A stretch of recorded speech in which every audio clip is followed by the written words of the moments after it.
Good evening, everyone. My name is Sam, and on behalf of Book Soup, I'd like to thank you all for joining us.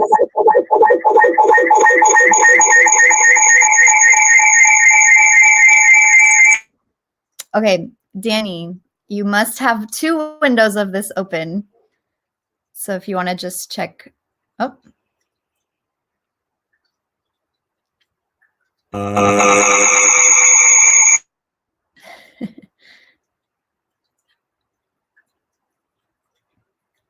Sorry, everyone. Just want to make sure. I'll keep going. So thank you for joining us for tonight's event with Danny Goldberg in conversation with Michael DeBar, discussing Bloody Crossroads 2020, Art, Entertainment, and the Resistance to Trump. I'm going to pause really quick.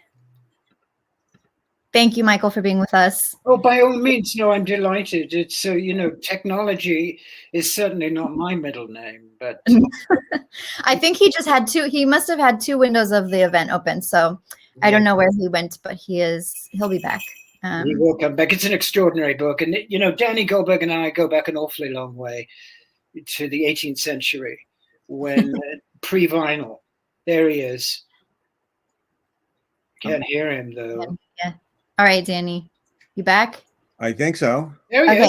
Good. I don't hear an echo now, so I think we're good. Okay, good. Excellent. All right. I'll make this quick. So tonight's event will end with a Q&A. And to submit a question, please use the Ask a Question button at the bottom of the screen. If you see a question on the list that you'd like for our speakers to answer, please click the like button. It'll bump it up in the queue, and we will try to answer as many questions as time will allow. Please also feel free to keep engaging with each other and the conversation in the chat area. Since we're virtual, it's nice to know you're all here with us.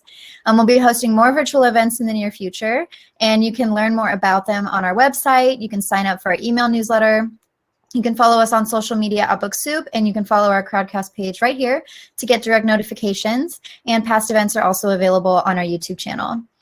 Please support Book Soup and our author tonight by purchasing a copy of tonight's featured book, which you can do by clicking the green button right below the viewer screen. It'll redirect you to our website where you can complete the checkout process. And we do have signed book plates, so make sure you get it at Book Soup. I don't know if you can get that anywhere else. So you definitely want to support your independent bookstores right now and always. It's really important.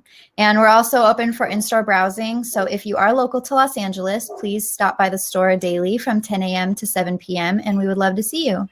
And with that said, let me formally introduce our guest for this evening.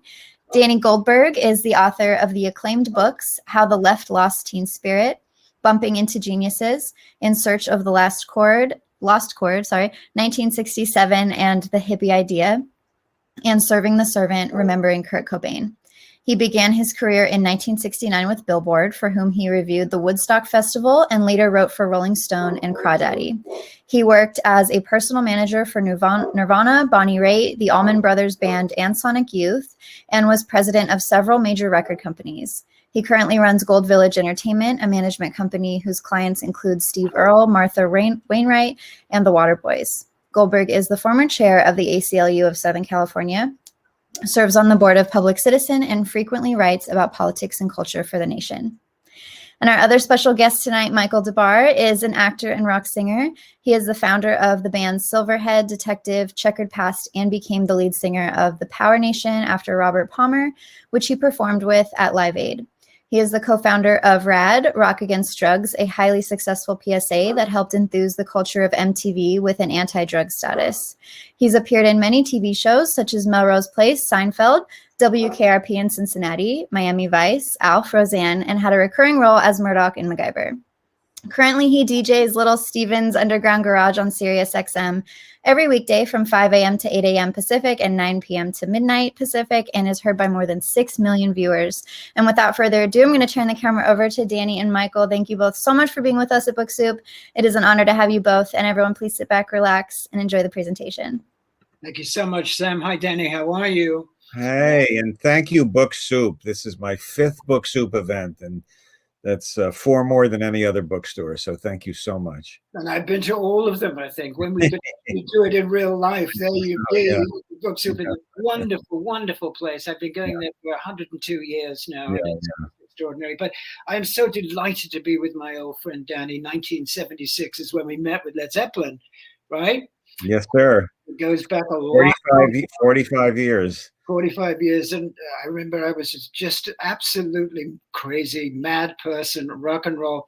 And I haven't ever lost that because I do believe that rock and roll will save the world. And I also think that your books are this incredible relationship between culture and politics, between entertainers and politicians. And I've been sort of promoting it really as just that, because celebrities versus politicians is a hell of an incredible equation. So let's get started. The first question that I have for you is the title of the book. Where did you get the title from, and what do you mean by it? Well, I was trying to place what went on in the Trump era, particularly in 2020, in the context of sort of a long philosophical debate. And there was this intellectual professor and writer named Lionel Trilling, who originally coined it, I think, in the late 40s. And his essay was about kind of criticizing artists that were didactic and too polemic at the expense of their art. And then later it was appropriated by a neocon who I really disliked named Norman Podhoretz.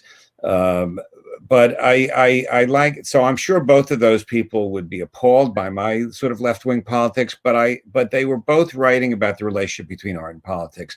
And I wanted to just frame it as part of a long-running cosmic debate about morals and values in America, not just as some separate 24-hour news thing. I also thought it was a cool title. You know, it's always a challenge to come up with a title that's, going to be memorable. But the second part of the title, obviously, is Art, Entertainment, and Resistance to Trump, which I think is self-explanatory. Speaks for itself, indeed, 2020. You know, you'd say good and bad and right and wrong.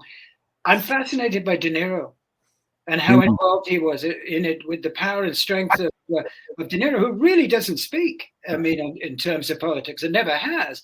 But this subject really struck him. Can you talk about that? Well, after Trump, there's always been a certain cohort of artists who, in the lefty world, you call the usual suspects, the people that are constantly vocal, and a lot of them are friends of mine, people like Jackson Browne, Springsteen, and Jane Fonda, and people like that. But after Trump became president, it was a almost overnight widening of the creative community spontaneously, in part, I think, because he himself was a product of Hollywood, had this so-called reality television show called The Apprentice for 14 years, which is where he branded himself as this supposedly great businessman. And people in Hollywood know that reality television has little to do with reality.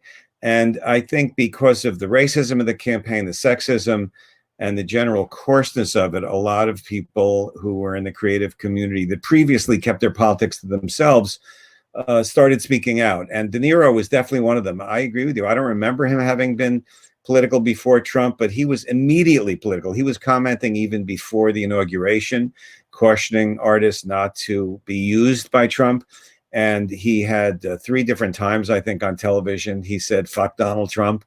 He was really very outspoken, very clear. And he's not a lefty. He was definitely a moderate. I think he was for Bloomberg for the Democratic nomination at one point.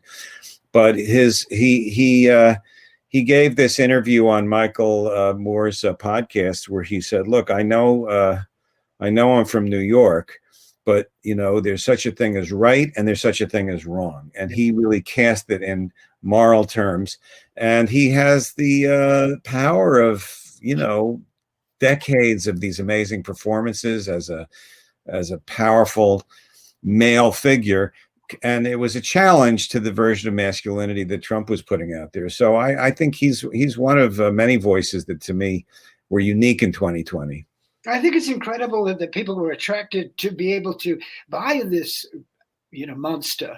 I mean, let's face it, that it brought out something in them that we never would have seen.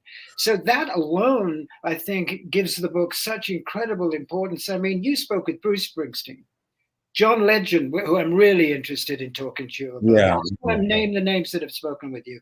Roseanne Cash, Chuck D, right? I mean, that's an amazing thing. Mhm. Stephen Colbert, Cardi B. That story is amazing. That Cardi B with 44 million Twitter followers would Yeah. get involved. That's extraordinary.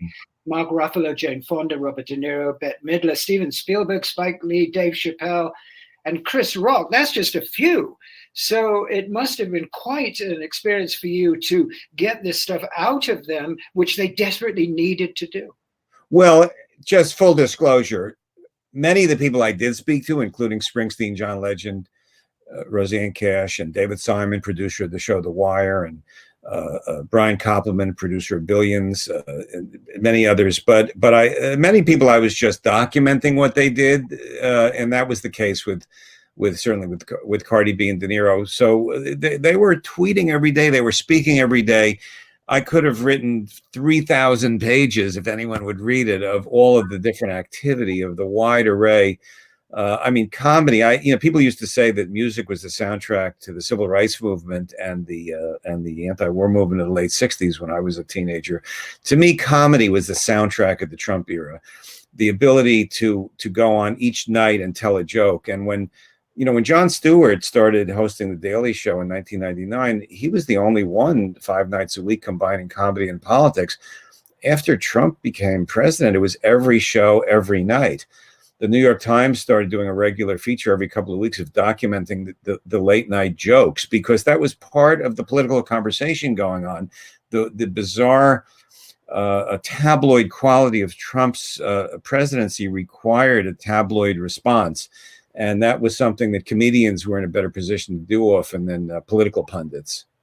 Yeah, it was the perfect sort of relationship, wasn't it? I mean, that it brought out all of the stuff that people really needed to know.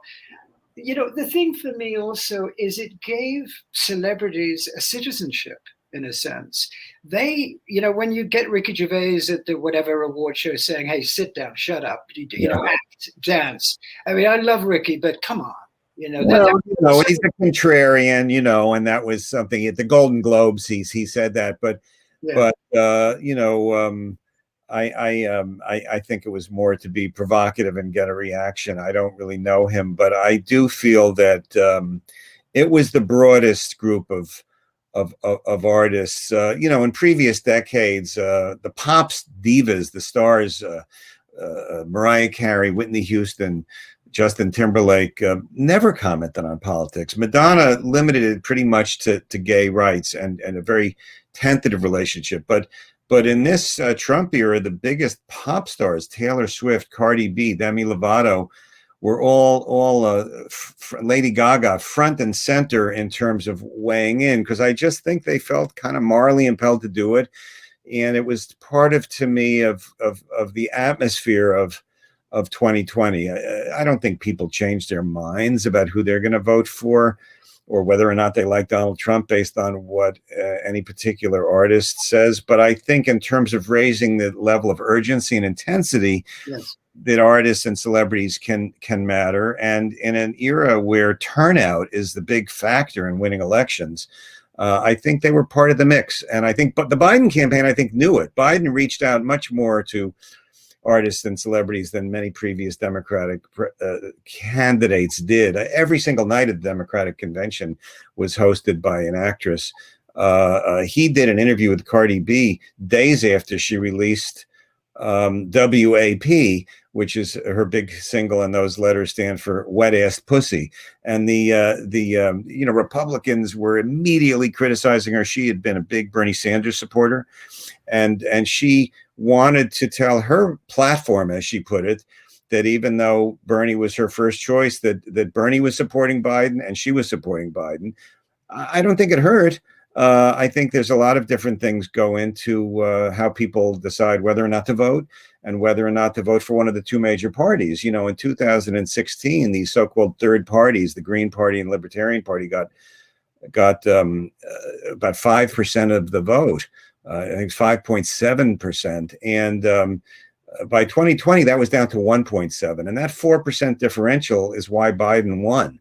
And those were people that didn't particularly like either party, but I think came to the conclusion that there was a moral imperative.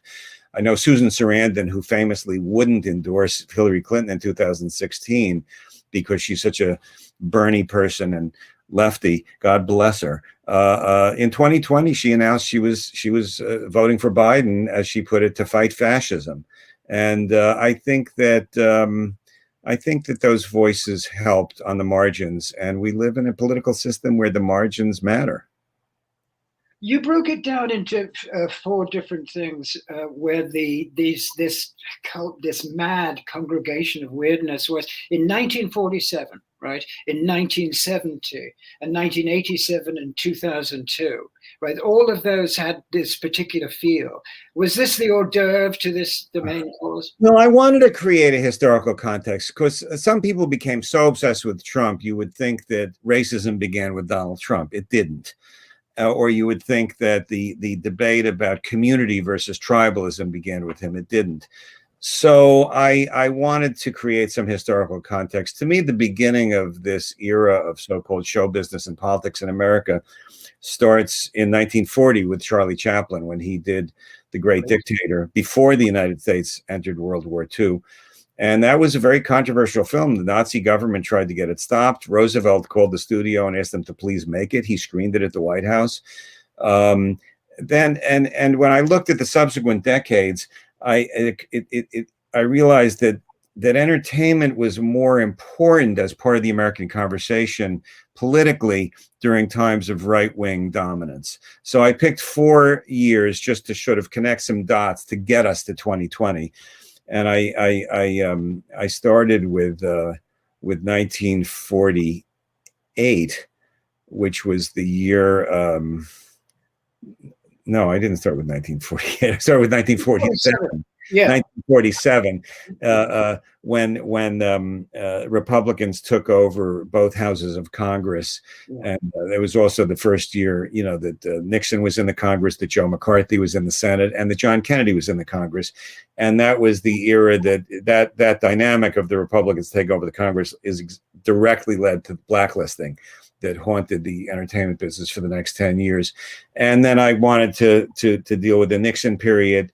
Then with the Reagan period, and then with the period right after 9/11 with George W. Bush. Each of those times, there were a lot of examples of artists. And one of the amazing things is, except for 1947, and every other year from 69 up until now, Jane Fonda was an important voice. Yeah, she is, to me, the number one example of a political artist, and to this very day she's so outspoken, and she's made such an interesting choice during the Trump era. No question that she was against Trump, and she first endorsed Elizabeth Warren for president and then later endorsed Biden, but she made a decision a few years ago to focus laser-like on climate change and started doing these civil disobedience things, Fire Drill Fridays. And that's the other role that artists can play in the political conversation, is to make certain issues more salient.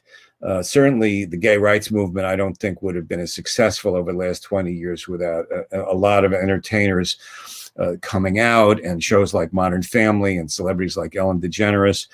I think hip hop played a major role over the last 20 years in sensitizing the white hip hop audience to racist police practices. And I think that's why the reaction after the murder of George Floyd was much wider and interracial than the reaction after the beating of Rodney King in the 90s.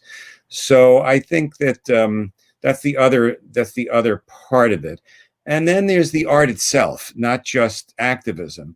And I look at things like Ava DuVernay's miniseries, The Central Park Five, or David Simon doing a mini series based on Philip Roth's novel, The Plot Against America, which imagined Nazi sympathizer Charles Lindbergh beating Roosevelt in 1940. And he told me that he only made it after Trump won. He had passed on the idea of doing that, but after Trump won, he felt that the parallels psychologically were enough that it was important to bring that story to HBO and so on. Anyway, I'm rambling here. What's not at all rambling. Question? Not. I'm fascinated by the whole blacklisting, that era.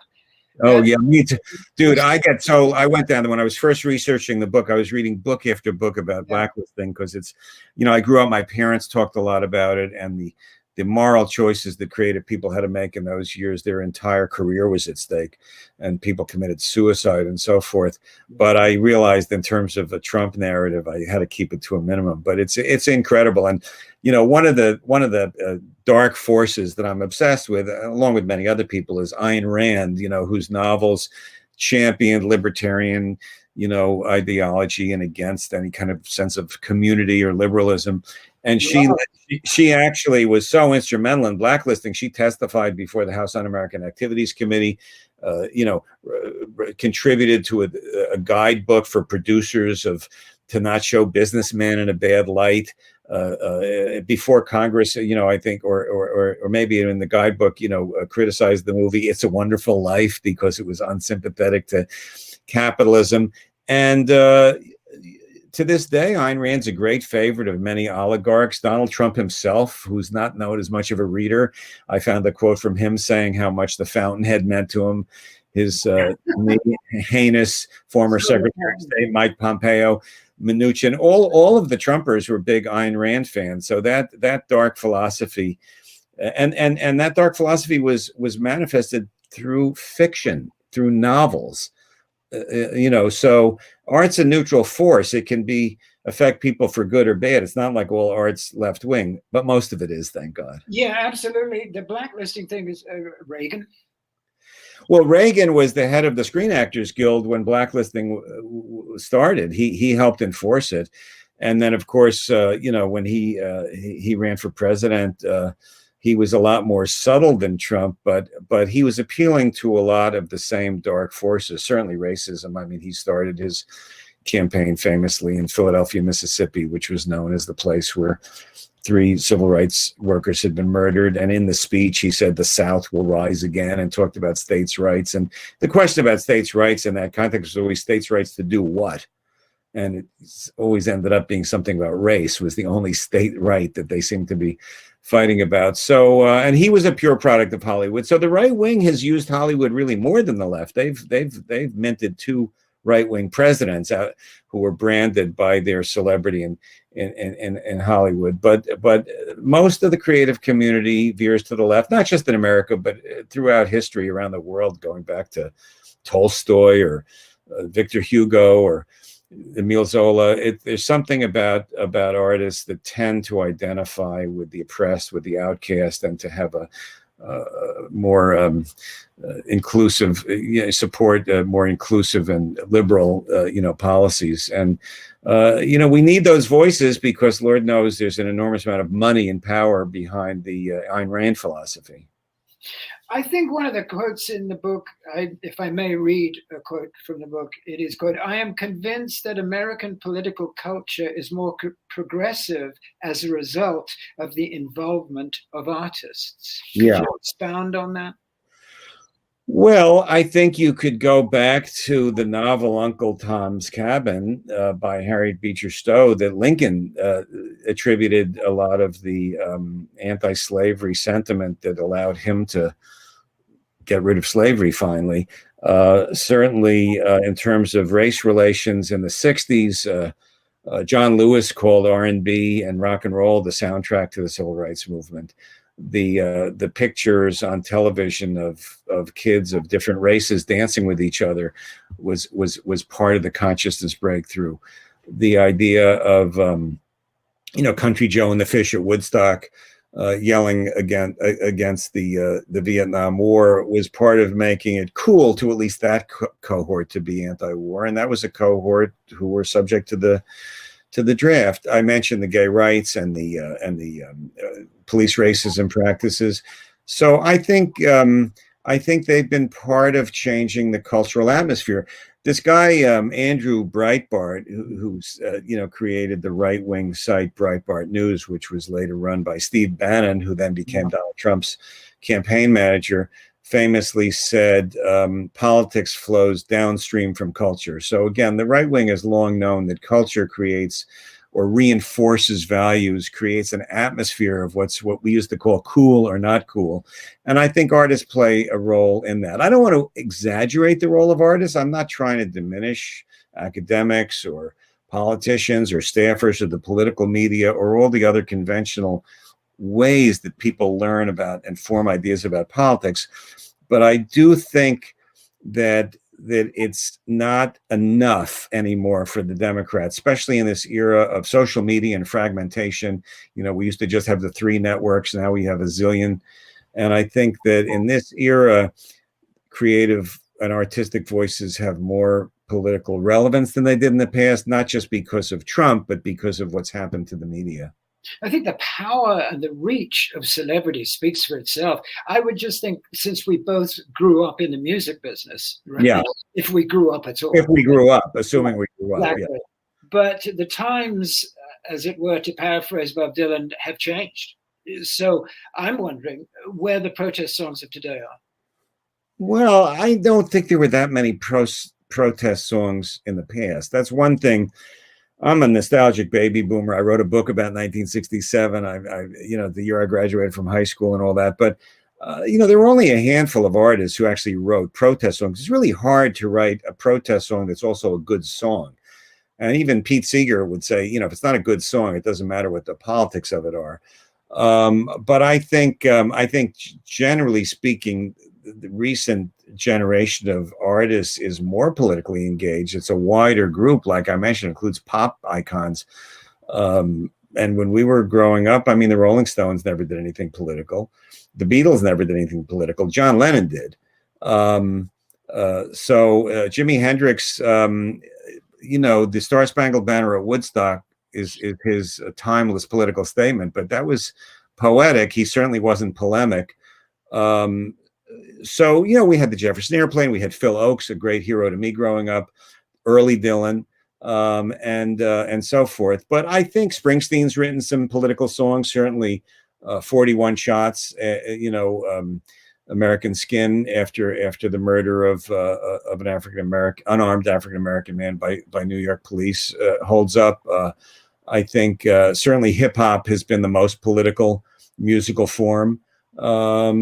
But it's hard to write a political song that you can hum, or sometimes implication or poetry or suggestion is more effective than anthemic preaching. But only every once in a while do the planets line up inside an artist's mind to come up with what's so happy about peace, love, and understanding. Yes, Niccolo wrote that. Yeah. But I'm thinking more of politics as a rap thing, Black Stars Matter, as I describe it, because that's politics, and that's really, really made an incredible difference with young folks. The whole notion of rap and what they're talking about is so important.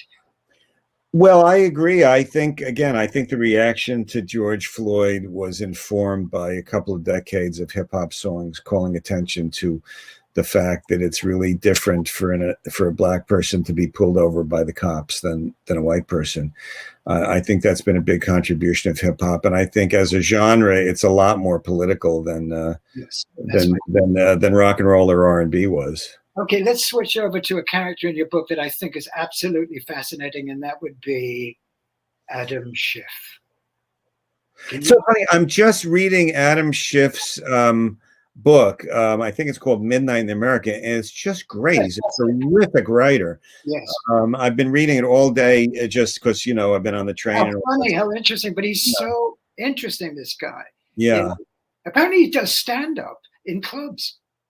Is that true? That I don't know. That's what Adam Schiff would come out there and tell me. I think that would be probably a poor idea of how. But he always had a tremendous relaxation. There was some. I forget. I mentioned in the book, and now I'm spacing out on it, where he did sort of a campaign spot where he pretended to tell jokes that weren't actually funny. But he is. There's very few people that understand the mechanics of legislation and politics who also can communicate through this medium of we used to call television, and I think he's one of the few Democrats who do. I'm obviously, as you might guess, I'm also a huge fan of Alexandria Ocasio-Cortez, and of course Obama was a great TV star. But that's rare. And Trump, for all of how much I detest his politics and his effect on the culture, extremely sophisticated about television, and that's the problem. Is that he melded that star power with the libertarian tribal philosophy. But Adam Schiff to me is he's so articulate.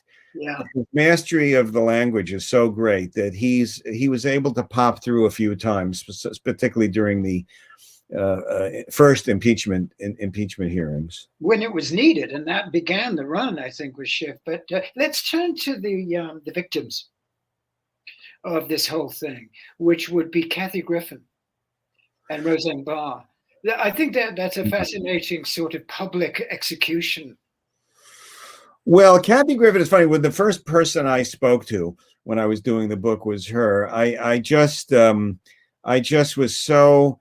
She did this special that was on the different streaming services. I think I saw it on Amazon, recounting her journey from the point a few months after Trump was elected. She did this sort of gag photo holding up a rubber mask of Trump with ketchup on it.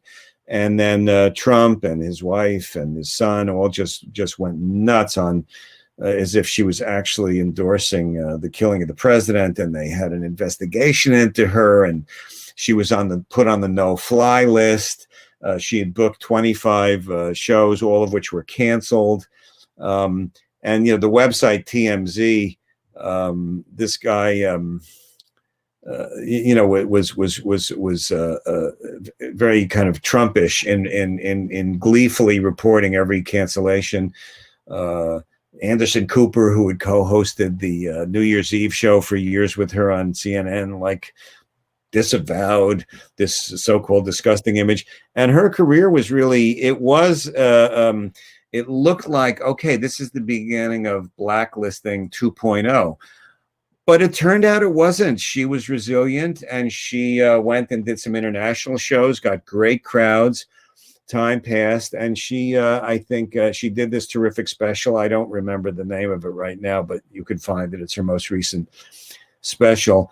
And she stood up to Trump, and she prevailed and has a career. And they failed in trying to stop her career. So I thought that was a good place to, in my head, it's not the beginning of the book, but it was the beginning of me writing the book, was focusing on her. The Roseanne situation, remarkable in a very different way. I mean, you worked with her, did you not, Michael? The show a few times, yeah.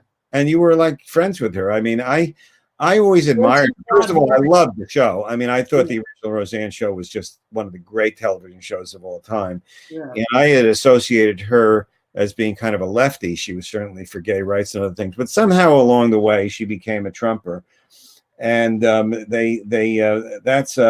didn't stop her from having an extremely successful reboot of Roseanne during the Trump years. And I forget which year it was, whether it was 2018 or, but the initial show got like 28 million viewers or something like that, which in this year is what made it by far the #1 network show, because now we don't have just 3 networks. We have Netflix and Amazon and Hulu and HBO and Showtime and all that stuff.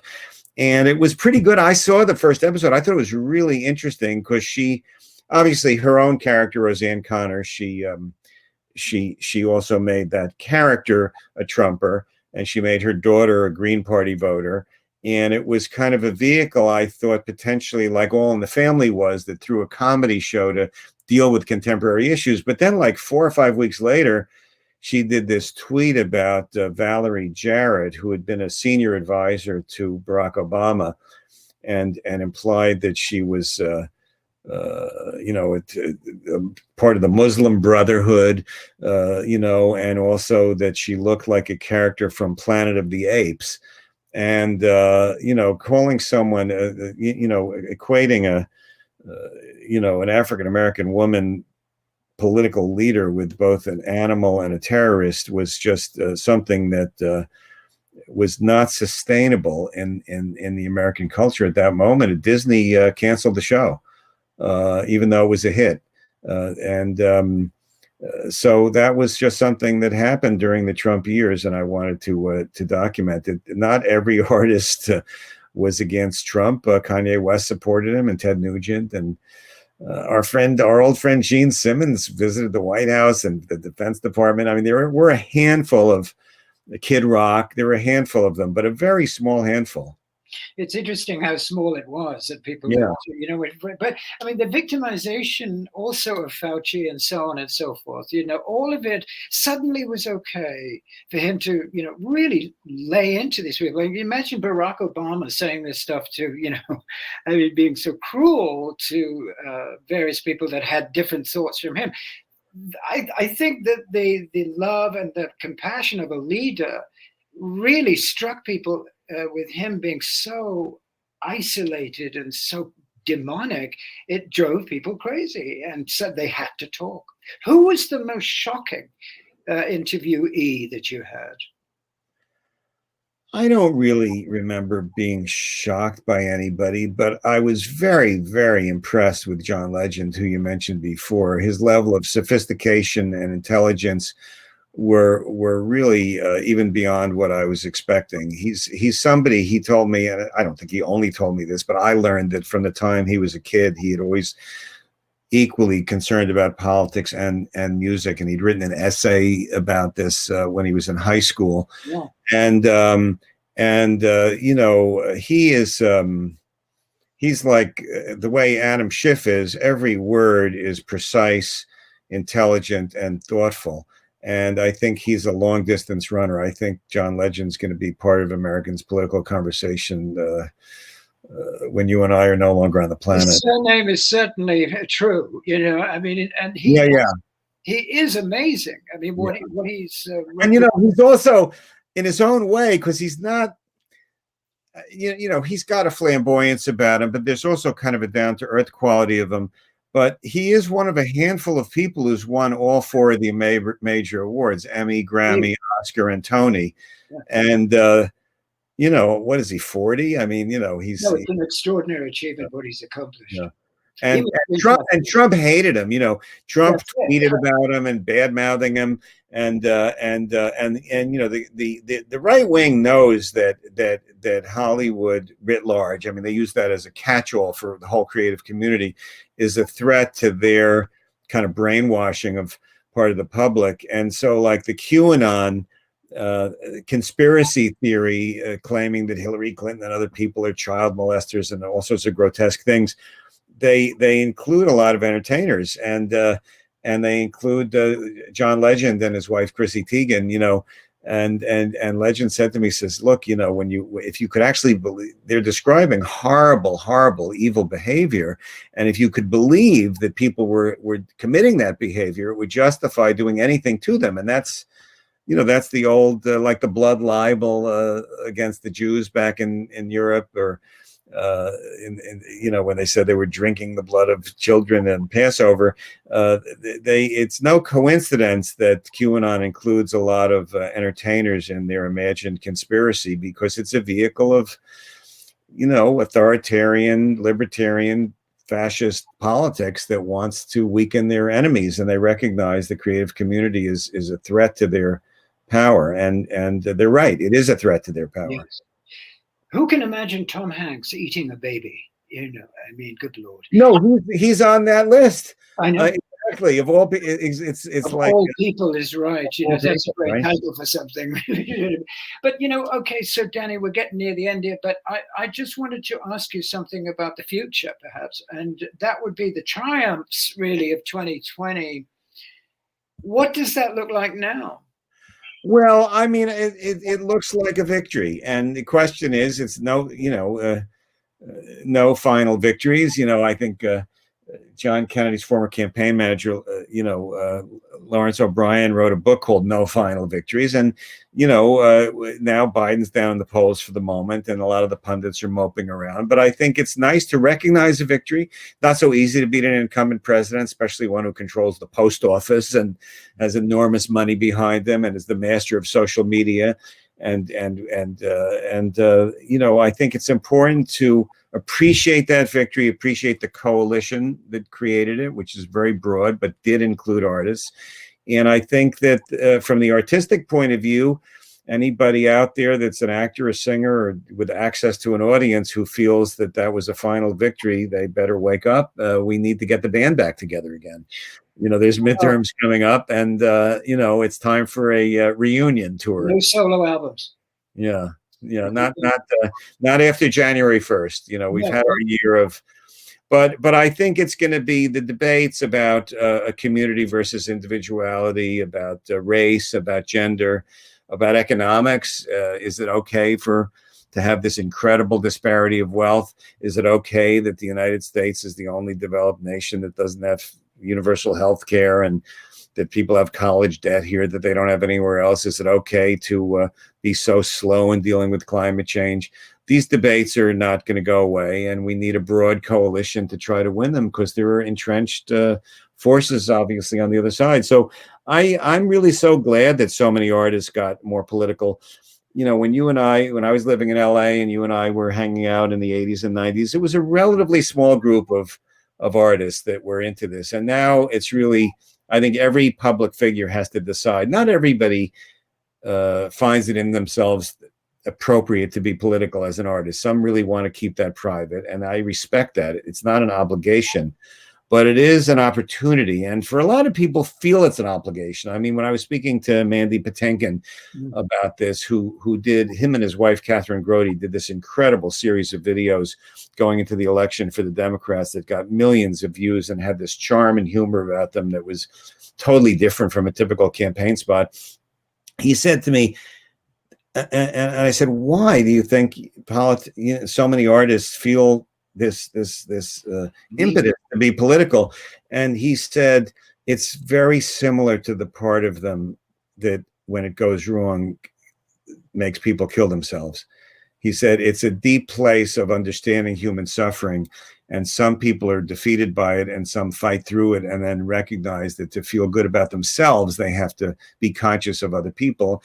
And once you're caring about other people who aren't in your immediate tribe or family, you're into the world of, liberalism, which is, to me, a better way to go.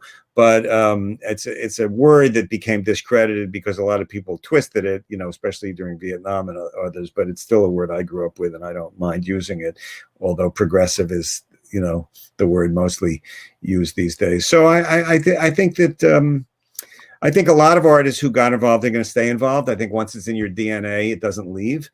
But it just it's one day at a time. We don't know. But I do know that there are midterms. I do know that right now the pundits are pretty gloomy about the Democratic prospects.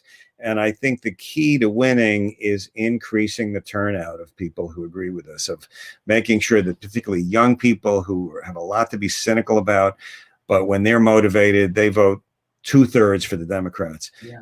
People of color. And I think, if the full audience can get motivated, then I think we can keep beating back fascism. And if people are despairing and apathetic and bored, the other side wins, because they're very well organized. They don't go to sleep.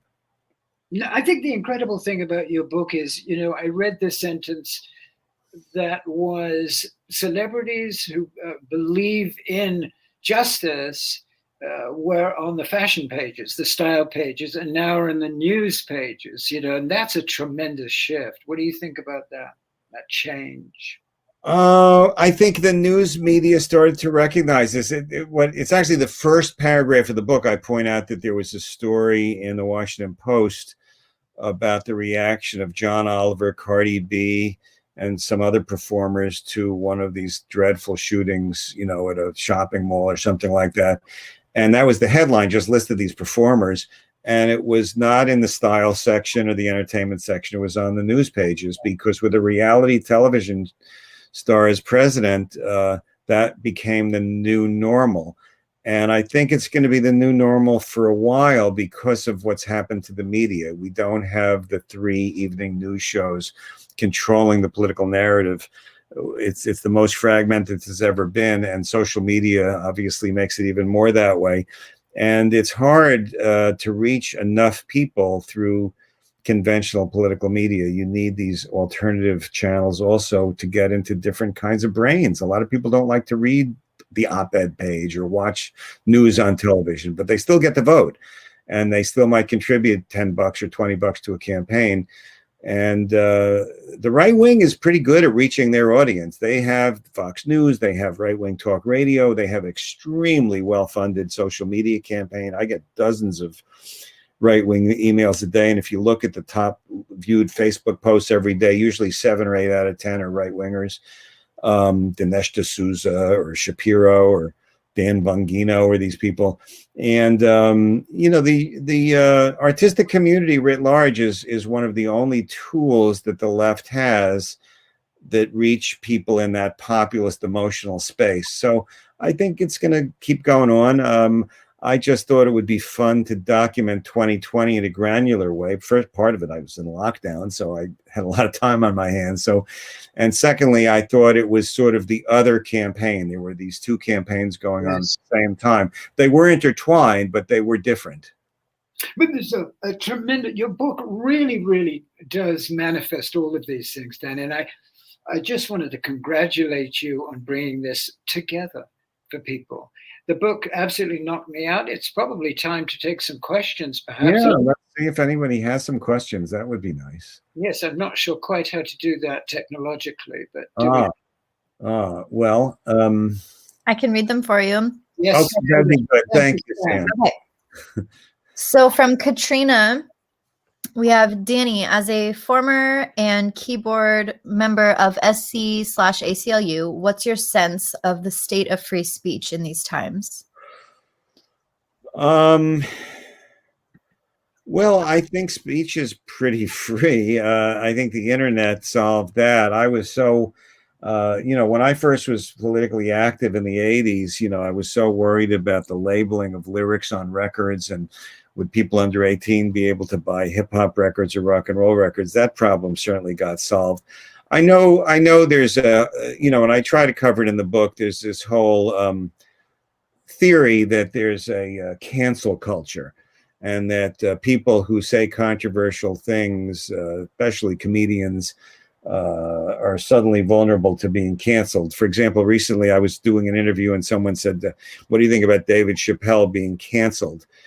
So full disclosure, I'm a fan of Dave Chappelle. I know he's hurt a lot of people's feelings, and I think it's not great to hurt people's feelings if you can avoid it. And I think we all learn as the culture evolves, and I'm sure in his own way he's evolving too. But he's certainly not been canceled. He has a gigantic audience anytime he wants it, and I think the whole trope about cancel culture is wildly exaggerated. I think there have been some excesses. I have a blurb on the book from Al Franken, who was pressured into resigning. In my opinion, he should not have resigned or been pressured into it.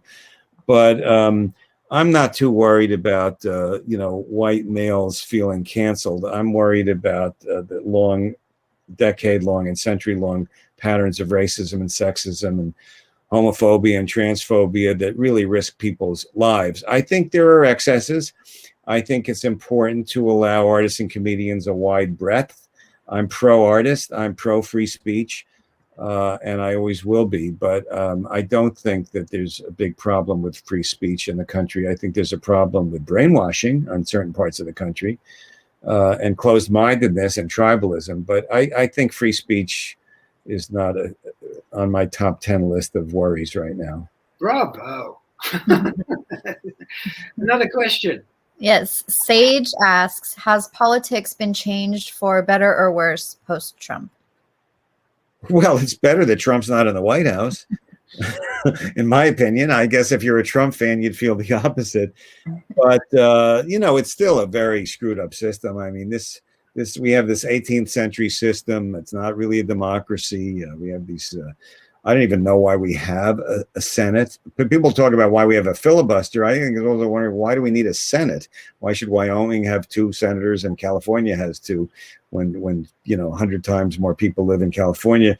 And there's gerrymandering and the influence of money in politics. So, it's a very screwed up system. And I think in many ways it's worse than a lot of other countries because they at least do have better education and healthcare policies by and large. But I think there's also a lot of room for hope. I mean, if you look at the history of the country, Originally, only white men, landowners could vote, and then women got to vote, and slavery was ended. And there's a backward step on voting rights, but hopefully we can move forward on it. So I'm very nervous. I think the forces that brought us Trump and Trump himself are still there. I think that there's a lot to worry about, but there's also a lot to feel good about. So I just think you go every day and do what you can. But one thing we know, Trump lost in 2020.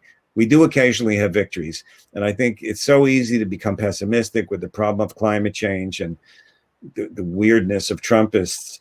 It's important to recognize we are the majority.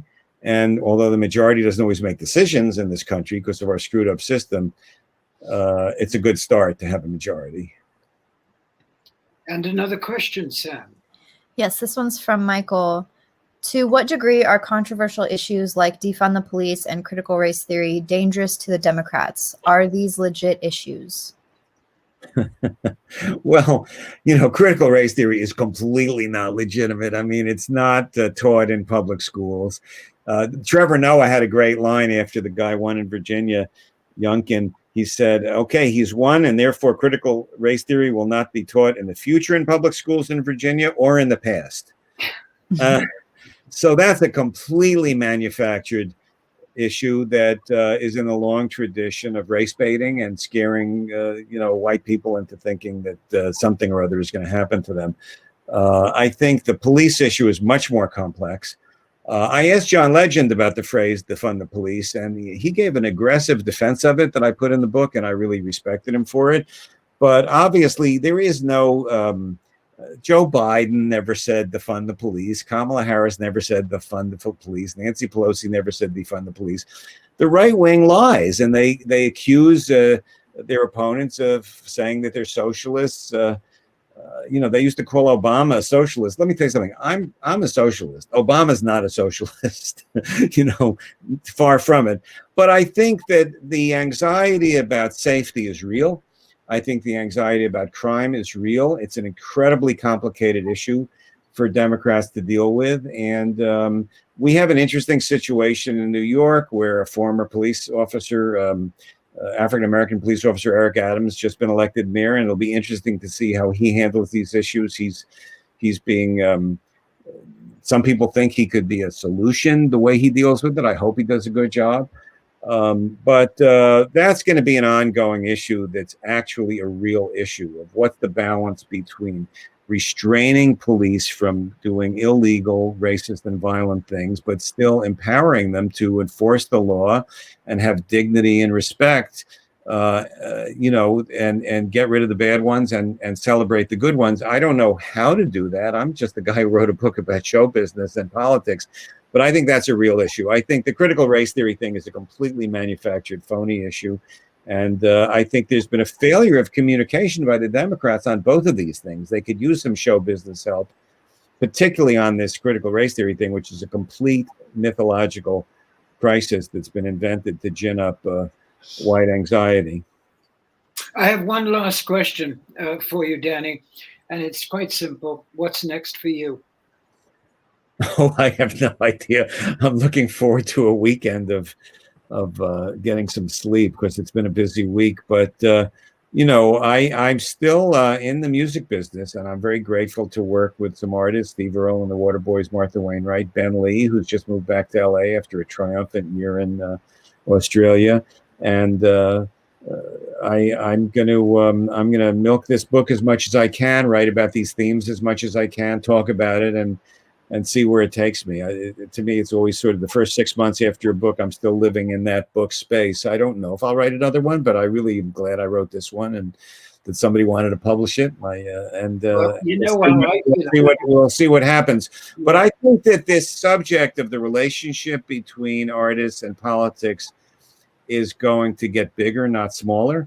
And if I can be part of interpreting and analyzing and understanding that, that'd be fun. But, one day at a time.